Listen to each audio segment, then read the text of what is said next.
It's a byproduct of എന്താ പറയാ നമ്മുടെ vaginal delivery. Sorry to say that. യോനിയപ്പ് വരുന്നതെല്ലാം അങ്ങനെ തന്നെ. അതുപോലെ നമ്മൾ ഇനി വജൈനൽ ഡെലിവറി അങ്ങനെ വേണ്ട, അങ്ങനെ അല്ല നമ്മൾ ഉദ്ദേശിക്കുന്നത്.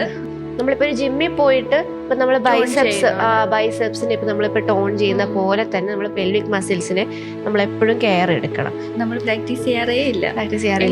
ഒരു താഴേക്ക് യൂട്രസ് വരുന്നോ അല്ലെങ്കിൽ ബ്ലാഡർ താഴേക്ക് വരുന്നോ അങ്ങനെ എന്തെങ്കിലും ഒരു പ്രൊലാപ്സ് നമ്മൾ കണ്ടുപിടിക്കണം. ഗൈനക്കോളജി കൺസൾട്ടേഷനിൽ കണ്ടുപിടിച്ച് നമ്മളത് പറയുന്നത് വരെ അവരത് ചെയ്യാറില്ല.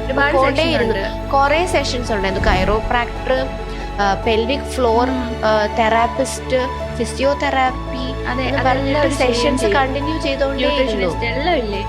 എല്ലാം ഇവിടെ അങ്ങനെ ഇല്ല. ഇവിടെ പറ്റി നമ്മൾ പറഞ്ഞ് കൊടുത്താൽ മാത്രം അവർ ചെയ്യും.